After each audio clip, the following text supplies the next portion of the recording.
ಇತ್ತೀಚಿನ ಸಂಚಿಕೆಗಳನ್ನು ಜಾಹೀರಾತಿನ ಕಿರಿಕಿರಿ ಇಲ್ಲದೆ ನೋಡಿ.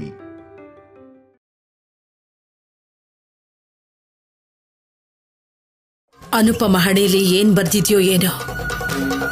ಅವಳ ಕಣ್ಣಲ್ಲಿ ಕಣ್ಣೀರು ಇಲ್ದಿರೋ ದಿನನ ನೋಡೋಣ ಅಂದ್ರೂ ನನಗಾಗ್ತಿಲ್ಲ. ಹೊಸದಾಗಿ ಇವ್ರ ಮನಸ್ಸನ್ನ ಕೂಡ ಯಾರೋ ಬದಲಾಯಿಸಿದ್ದಾರೆ. ಅನುಪಮನಿಗಿಂತ ನಿನ್ನೆವರೆಗೂ ಯಾರೋ ಗೊತ್ತಿಲ್ದಿರೋ ಆ ಹುಡುಗಿ ಮೇಲೆ ಮಮಕಾರ ಶುರುವಾಗಿದೆ.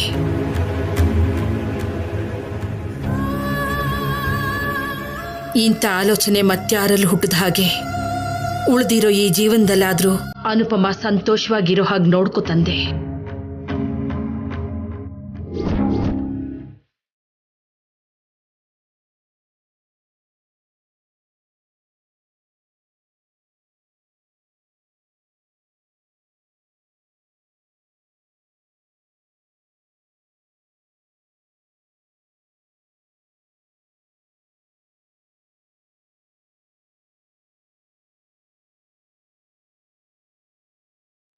ಏನ್ ಸರ್, ಏನೋ ಟೆನ್ಷನ್ ಇದ್ದೀರಾ? ಅನುಪಮ ಮತ್ತೆ ನಿಮ್ಮ ಮೊಮ್ಮಗಳು ಇನ್ನೂ ಬರ್ಲಿಲ್ವಾ? ಹೊರಟಿದ್ದೀವಿ ಅಂತ ಅನುಪಮ ಹೇಳಿದ್ಲು. ಅನುಪಮ ಅವ್ರು ಹೇಳಿದ್ದಾರೆ ಅಂದ್ರೆ ಬರ್ತಿರ್ತಾರೆ ಬಿಡಿ. ಅನುಪಮ ಅವರು ಸುಳ್ಳು ಹೇಳಲ್ವಲ್ಲ.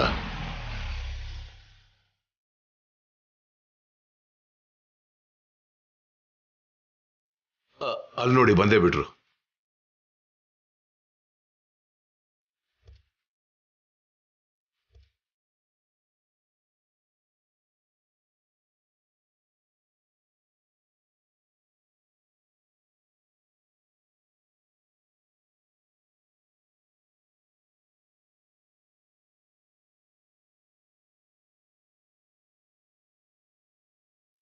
ಲಾಯರ್ ಸರ್, ಹೇಳಿದ್ ನೆನಪಿದೆಯಲ್ವಾ? ಹೇಗೆ ಆಗ್ಲಿ ಅಜಯ್ ಹೊರಗಡೆ ಬರಬೇಕು. ನಾನು ಇವಾಗ ಯಾರ ಬಗ್ಗೆನೂ ಯೋಚನೆ ಮಾಡೋ ಪರಿಸ್ಥಿತಿಲಿಲ್ಲ. ತಪ್ಪು ಮಾಡ್ತಿದ್ದೀನಿ ಅಂತ ಗೊತ್ತಿದ್ರು ಅದು ತಪ್ಪಲ್ಲ. ಅರ್ಥ ಆಯ್ತು ಭೂಪತಿ ಅವರೇ. ನಿಮ್ ಸೊಸೆ ಅಂದ್ರೆ ನಿಮ್ಗೆ ಎಷ್ಟಿಷ್ಟ ಅಂತ ನನಗ್ ಗೊತ್ತು. ಅದೇ ರೀತಿ ನಿಮ್ ಪರಿಸ್ಥಿತಿನೂ ನನ್ಗೆ ಅರ್ಥ ಆಗುತ್ತೆ.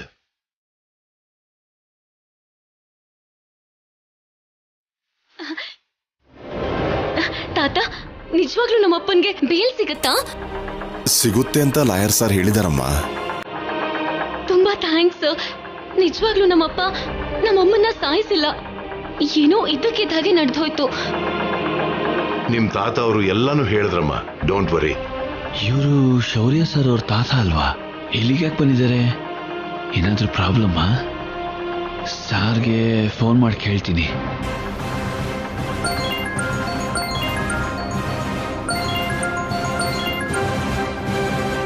ಹಲೋ, ಹೇಳಿ ಶಿವ ಅವರೇ. ಎಲ್ಲಿದ್ದೀರಾ ಸರ್? ಡಿಜಿಪಿ ಅವ್ರನ್ನ ಮೀಟ್ ಮಾಡಿ ಮನೆಗೆ ಹೋಗ್ತಾ ಇದ್ದೀನಿ. ಹೇಳಿ. ನಿಮ್ ತಾತ ಅವರು ಕೋರ್ಟ್ ಹತ್ರ ಬಂದಿದ್ರು, ನೀವು ಇಲ್ಲೇ ಇದ್ದೀರೇನೋ ಅಂತ ಫೋನ್ ಮಾಡಿದೆ ಅಷ್ಟೇ. ವಾಟ್? ನಮ್ ತಾತನ ನೀವು ಸರಿಯಾಗಿ ನೋಡಿದ್ರ? ನೋಡಿದ್ದೀನಿ ಸರ್. ಈ ಕೂಡ ಅವ್ರು ನನ್ನ ಕಣ್ಣು ಮುಂದೆನೇ ಇದ್ದಾರೆ ಸರ್. ಪಕ್ಕದಲ್ಲೊಂದು ಹುಡುಗಿ ಮತ್ತೆ ಅನುಪಮ ಅಮ್ಮ ಕೂಡ ಇದ್ದಾರೆ. ಹೌದಾ? ಸರಿ ಬಿಡಿ, ನಾನು ಬರ್ತಾ ಇದ್ದೀನಿ. Okay sir. ಯಾರೇ ಹೌದು ಅಂದ್ರೂ ಇಲ್ಲ ಅಂದ್ರೂ ನೀ ನನ್ನ ಮೊಮ್ಮಗಳೇ ಕಲ್ಯಾಣಿ. ಇನ್ಮೇಲೆ ನಿನ್ ಜವಾಬ್ದಾರಿ ನಂದು. ನಿನಗೆ ಯಾವ ಕಷ್ಟನೂ ಬರ್ದೇ ಇರೋವಾಗ ನಾನು ನೋಡ್ಕೋತೀನಮ್ಮ. ಮಂಗಳಂ ಕೌಸಲೇಂದ್ರಾಯ ಮಹನೀಯ ಗುಣಾತ್ಮನೆ ಚಕ್ರವರ್ತಿ ತನೂಜಾಯ ಸಾರ್ವಭೌಮಾಯ ಮಂಗಳಂ ಶ್ರೇಃ ಕಾಂತಾಯ ಕಲ್ಯಾಣ ನಿಧಯೇನ ಧೀಯರ್ಧಿನಾಂ ಶ್ರೀವೇಂಕಟ ನಿವಾಸಾಯ ಶ್ರೀನಿವಾಸಾಯ ಮಂಗಳಂ. ತಾತ ಕಲ್ಯಾಣಿನ ಅನುಪಮನ ಕೋರ್ಟಿಗೆ ಯಾಕೆ ಕರ್ಕೊಂಡು ಹೋಗಿದ್ದಾರೆ? ಈ ವಿಷಯ ಅಜ್ಜಿಗೇನಾದ್ರೂ ಗೊತ್ತಿರುತ್ತಾ?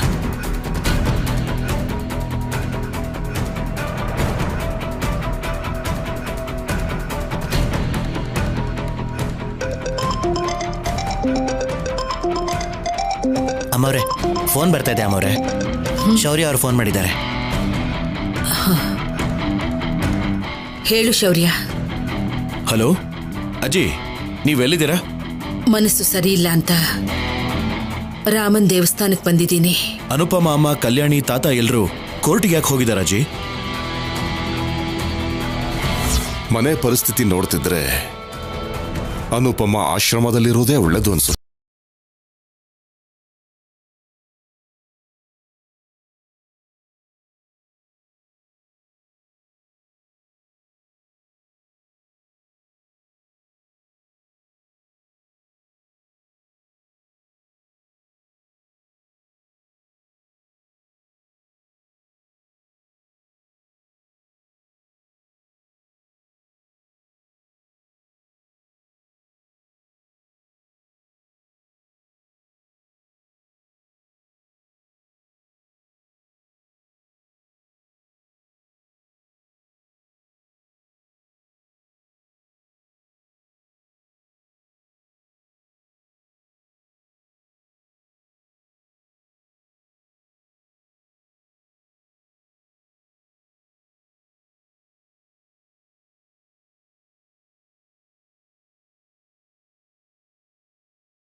ಅನುಪಮನ ಇವ್ರು ಯಾಕೆ ಕೋರ್ಟ್ ಕರ್ಕೊಂಡು ಹೋಗಿದ್ದಾರೆ?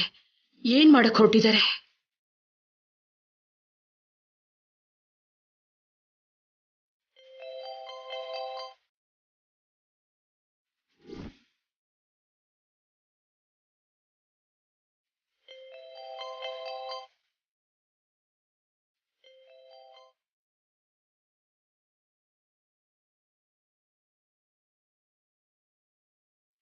ಇವ್ರು ಯಾಕೆ ಮಾತಾಡ್ತಿಲ್ಲ? ನನ್ನ ಹತ್ರ ಒಂದು ಮಾತು ಹೇಳ್ದೆ ಯಾಕೆ ಕೋರ್ಟ್ಗೆ ಹೋದ್ರು? ಅದು ಕೂಡ ಅನುಪಮ ಕಲ್ಯಾಣಿ ಜೊತೆಲಿ. ಏನೋ ನಡೀತಿದೆ. ಬಾಲಾಜಿ, ಬೇಗ ಹೋಗು. ಆಯ್ತಮ್ಮ.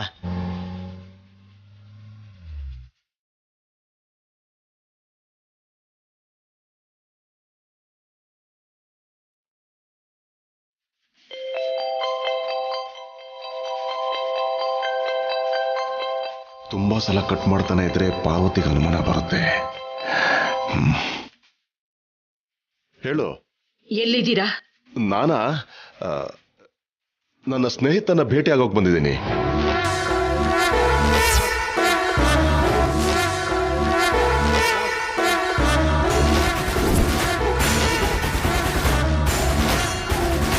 ಮೊಬೈಲಲ್ಲಿ ಚಾರ್ಜ್ ಕಮ್ಮಿ ಇತ್ತು, ಅದಕ್ಕೆ ಕಟ್ ಆಗ್ತಾ ಇತ್ತು. ಸುಳ್ಳು ಹೇಳ್ಬೇಡಿ.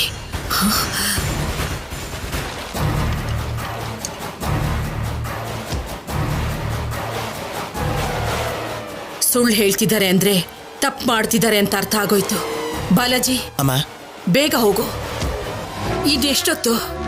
ಒಂದು 10 ನಿಮಿಷನಮ್ಮ. ಅನುಪಮ ಕೂಡ ನನ್ನ ಹತ್ರ ಹೇಳಲಿಲ್ವಲ್ಲ? ಇಲ್ಲ, ಇವ್ರು ಹೇಳೋದಕ್ಕೆ ಸಮಯ ಕೊಟ್ಟಿರೋದಿಲ್ಲ. ಯಾರು ತಾತ? ನನ್ನ ಸ್ನೇಹಿತನಮ್ಮ.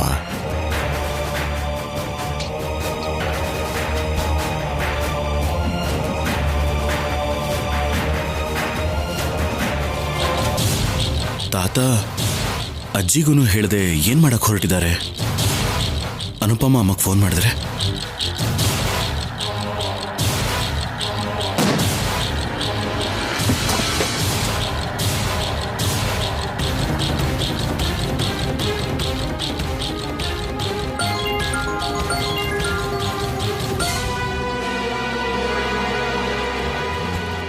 ನಿಮ್ ತಾತ ಕೋರ್ಟಲ್ಲಿದ್ದು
ನನ್ನನ್ನು ಕ್ಷಮಿಸಮ್ಮ. ಮಾಧುರಿ ಸಾವಿಗೆ ನೀನೇ ಕಾರಣ ಅಂತ ನಿರೂಪಿಸೋವರೆಗೂ ಅಜಯ್ ಬಿಡುಗಡೆ ಆಗಲ್ಲ. ಕಲ್ಯಾಣಿ ನಮ್ಮ ಜೊತೆ ಇರಲ್ಲ. ನೀವು ಹಾಕ್ತಾನೆ ತಗ್ಗಿಸ್ಬೇಡಿಯಪ್ಪ. ನಿಮ್ಗ ಆ ಪರಿಸ್ಥಿತಿ ಕೂಡ ಬರಬಾರ್ದು. ಅಲ್ಲಪ್ಪ, ಏನು ಹೇಳ್ದೆ ನನ್ನನ್ನು ಈ ರೀತಿ ಕರ್ಕೊಂಡು ಬರೋದಕ್ಕಿಂತ ಅನುಪಮ ಇದೇ ಪರಿಸ್ಥಿತಿ ಅಂತ ಒಂದು ಮಾತು ನನಗೆ ಹೇಳಿದಿದ್ರೆ ನಾನು ಸಂತೋಷವಾಗಿ ಈ ಅಪವಾದನ ನನ್ನ ತಲೆ ಮೇಲೆ ಹೊತ್ಕೊಳ್ತಿದ್ನಲ್ಲಪ್ಪ. ನನಗೆ ಅವ್ರಿಗಿಂತ ನಿಮ್ಮೆಲ್ಲರಿಗಿಂತ ನನ್ನ ಜೀವನ ಏನು ನನಗೆ ಮುಖ್ಯ ಆಗಿರಲಿಲ್ಲ ಅಪ್ಪ. ಸರ್ ಭೂಪತಿ ಅವರೇ ತಾತ, ಲಾಯರ್ ಕರೀತಿದ್ದಾರೆ, ಹೋಗೋಣ ಬನ್ನಿ. ಲಾಯರ್ ಸರ್, ನನ್ಗೊಂದು ಡೌಟ್ ಇದೆ, ಕೇಳ್ಬೋದಾ?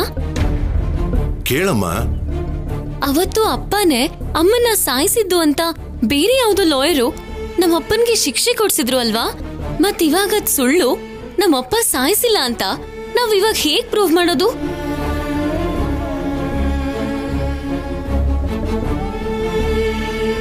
ಲಾನಲ್ಲಿ ನೂರಾರು ದಾರಿಗಳಿರುತ್ತಮ್ಮ. ಅದನ್ನೆಲ್ಲ ಲಾಯರ್ ಸಾಹೇಬ್ರು ನೋಡ್ಕೋತಾರೆ ತಾಯಿ. ಜಡ್ಜ್ ಮುಂದೆ ಲಾಯರ್ ಹೇಳಿದಾಗೆ ನೀನ್ ಹೇಳಿದ್ರೆ ಸಾಕು. ಏನ್ ಹೇಳ್ತಾರೆ? ಕಲ್ಯಾಣಿ, ನಿನ್ ಡೌಟ್ಸ್ಗಳೆಲ್ಲ ನಿಲ್ಲಿಸ್ತೀಯಾ? ದೊಡ್ಡವ್ರು ಹೇಳ್ದಾಗೆ ನಡ್ಕೋ, ಇನ್ನೇನು ಕೇಳ್ಬೇಡ. ನಮ್ಮಪ್ಪ ಏನೇ ಮಾಡಿದ್ರು ನಿನ್ನ ಒಳ್ಳೇದಕ್ಕೋಸ್ಕರನೇ.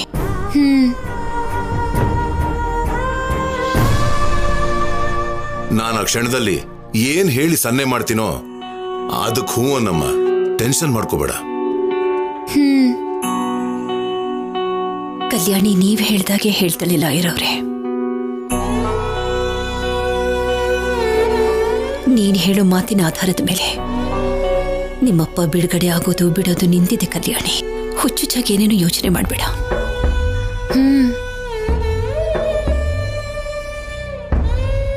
ಯಾವ್ದೇನೇ ಆದ್ರೂ ನಿಮ್ಮಪ್ಪ ಬಿಡುಗಡೆ ಆಗ್ಬೇಕು ಅನ್ನೋದಷ್ಟೇ ನಿನ್ನ ಮನಸ್ಸಿನಲ್ಲಿರ್ಬೇಕು. ಅದೇ ರೀತಿ ನೀನ್ ನಡ್ಕೊಳ್ಳಬೇಕು.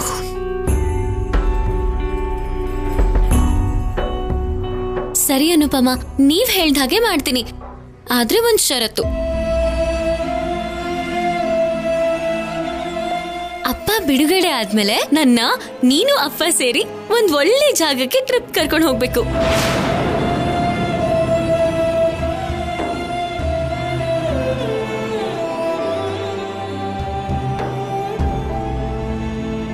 ಏನಾದ್ರೂ ಹೇಳು.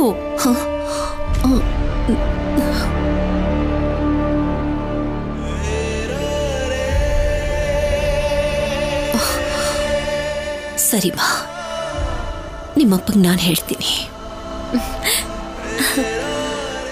ಅಪ್ಪ ರಿಲೀಸ್ ಆಗ್ಬೇಕು. ಅನುಪಮ ಮತ್ತೆ ಮುಂಚಿನ ತರ ಜೀವನ ಮಾಡ್ಬೇಕು. ಪಾಪ 18 ವರ್ಷ ನರಕ ಅನುಭವಿಸಿದಾಳೆ. ಅನುಪಮ ಮತ್ತೆ ಅಪ್ಪ ಮತ್ತೆ ಒಂದಾದ್ರೆ ಮಾಧುರಿ ಮಾಡಿರೋ ತಪ್ಪನ್ನ ದೇವ್ರು ಕ್ಷಮಿಸ್ತಾನೆ.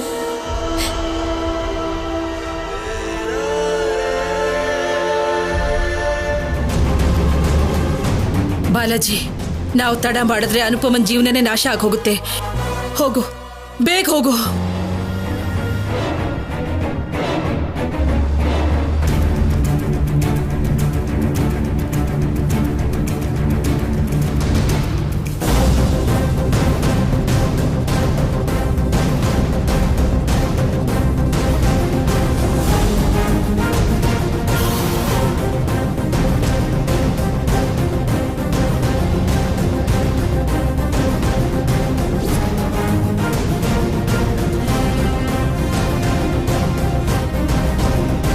Permission granted. Thank you your honour. Anupama, Anupama, ನಿನ್ನನ್ನೇ ಕರೀತಿದ್ದಾರೆ.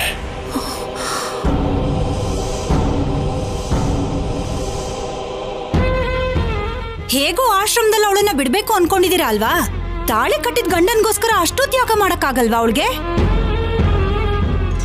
ಹಾಗಿದ್ದಾಗ ಅಪರಾಧನ ತಲೆ ಮೇಲೆ ಹಾಕೊಂಡ್ರೆ ಕಲ್ಯಾಣಿಗೆ ತಂದೆ ಕಣ್ಮುಂದೆನೇ ಇರ್ತಾನೆ.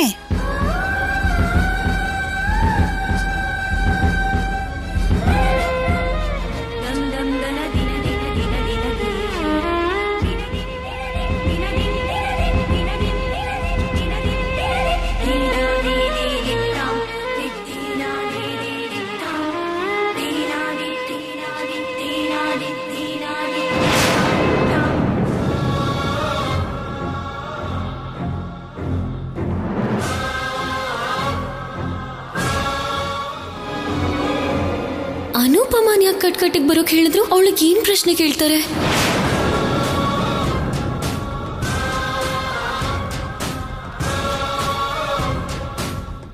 ಮೈ ಲಾರ್ಡ್, ಅಪರಾಧ ಮಾಡಿರೋ ವ್ಯಕ್ತಿಗೆ ಶಿಕ್ಷೆ ಕೊಟ್ಟು ಅವರಲ್ಲಿ ಬದಲಾವಣೆ ತರಬೇಕು ಅನ್ನೋ ಸಂಕಲ್ಪ ನ್ಯಾಯಾಲಯಕ್ಕಿರುತ್ತೆ. ಆದ್ರೆ ಯಾವ ತಪ್ಪು ಮಾಡದೇ ಇರೋ ನಿರಪರಾಧಿಗೆ ಶಿಕ್ಷೆ ಅನುಭವಿಸೋ ಹಾಗೆ ಮಾಡಿದ್ರೆ ಈ ವ್ಯವಸ್ಥೆಗೆ ಕೆಟ್ಟ ಹೆಸರು. ನನ್ನ ಕ್ಲೈಂಟ್ ಅಜಯ್ ಕೂಡ ಕೊಲೆ ಕೇಸಲ್ಲಿ ಸಿಕ್ಕಾಕೊಂಡು ಜೀವಾವಧಿ ಶಿಕ್ಷೆ ಅನುಭವಿಸ್ತಿದ್ದಾರೆ. ನಿಜ ಹೇಳ್ಬೇಕು ಅಂದ್ರೆ ಅವ್ರು ಅಪರಾಧಿನೇ ಅಲ್ಲ, ಯಾವ ತಪ್ಪು ಮಾಡಿಲ್ಲ.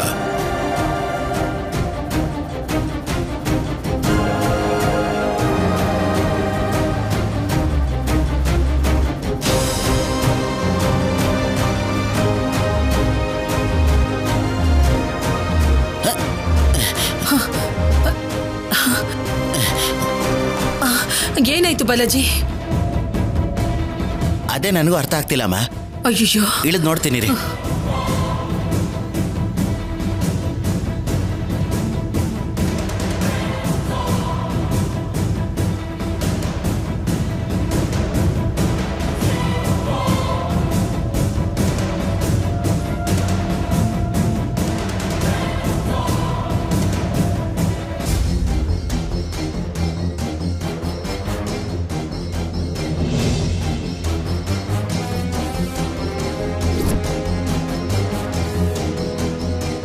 ಏನಾಯ್ತು ಬಾಲಾಜಿ? ಅಮ್ಮ, ಮೆಕ್ಯಾನಿಕ್ ಬರಲೇಬೇಕು, ಸ್ಟಾರ್ಟ್ ಆಗ್ತಾ ಇಲ್ಲ. ಅಯ್ಯೋ ಕರ್ಮ, ಎಲ್ಲಿಗಾದ್ರೂ ಹೋಗಕ್ ಮುಂಚೆ ಗಾಡಿ ಹೇಗಿದೆ, ಯಾವ ಪರಿಸ್ಥಿತಿಲಿದೆ ಅಂತ ನೋಡ್ಕೊಳ್ಳೋದು ಬೇಡ್ವಾ?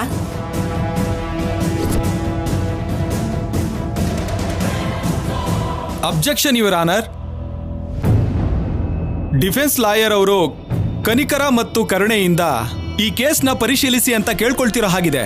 ನಿಜವಾದ ಅಪರಾಧಿ ಯಾರು ಅಂತ ಗೊತ್ತಾದ್ರೆ ನನ್ನ ಕಕ್ಷಿದಾರನ ಮೇಲೆ ನಿಮ್ಗೆ ಕರುಣೆ ಬರುತ್ತೆ. ಮಾಧುರಿನ ಸಾಯಿಸಿದ್ದು ಅಜಯ್ ಅಲ್ಲ ಅಂದ್ರೆ ಮತ್ತಿನ್ಯಾರು ಸಾಯಿಸಿದ್ದು? ಈ ಕಟ್ಕಟ್ಟೆಯಲ್ಲಿ ಅಮಾಯಕಳಾಗಿ ನಿಂತಿರೋ ಶ್ರೀಮತಿ ಅನುಪಮ.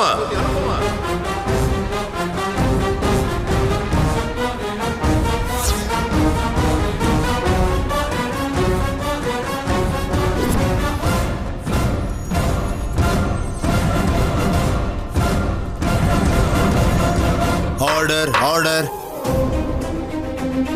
ಮಿಸ್ಟರ್ ಜಗದೀಶ್, ಅನುಪಮನೆ ಮಾಧುರಿ ಸಾವು ಕಾರಣ ಅಂತ ಆರೋಪ ಮಾಡಿದ್ರೆ ಸಾಕಾಗೋದಿಲ್ಲ.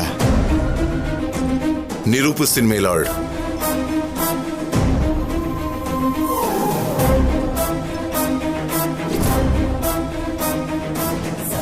ದೇವ್ರೆ, ಏನ್ ಈ ಪರೀಕ್ಷೆ? ಇವಾಗ ಹೇಗೆ ಹೋಗೋದು?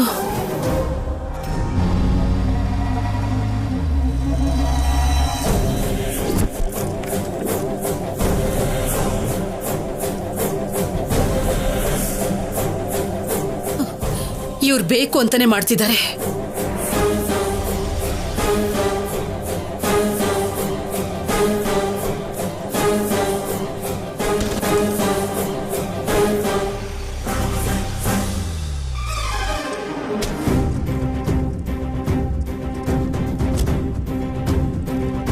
ಅಜ್ಜಿ, ಏನಾಯ್ತು?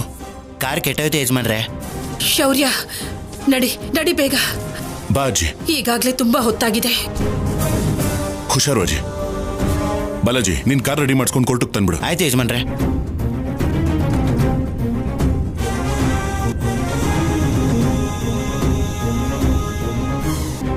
ಅನುಪಮ ಅವರೇ, ನಿಮಗೆ ಮಕ್ಕಳಿಲ್ಲ ಅಲ್ವಾ?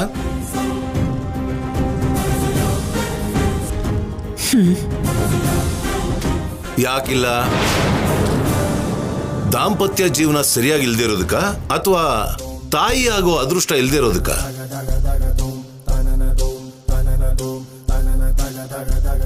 ನನ್ನ ಗಂಡ ಅಜಯ್ ಅವರನ್ನೇ ನಾನು ಮಗು ಅನ್ಕೊಳ್ತಿದ್ದೆ, ಅದೇ ರೀತಿ ನೋಡ್ಕೊಳ್ತಿದ್ದೆ.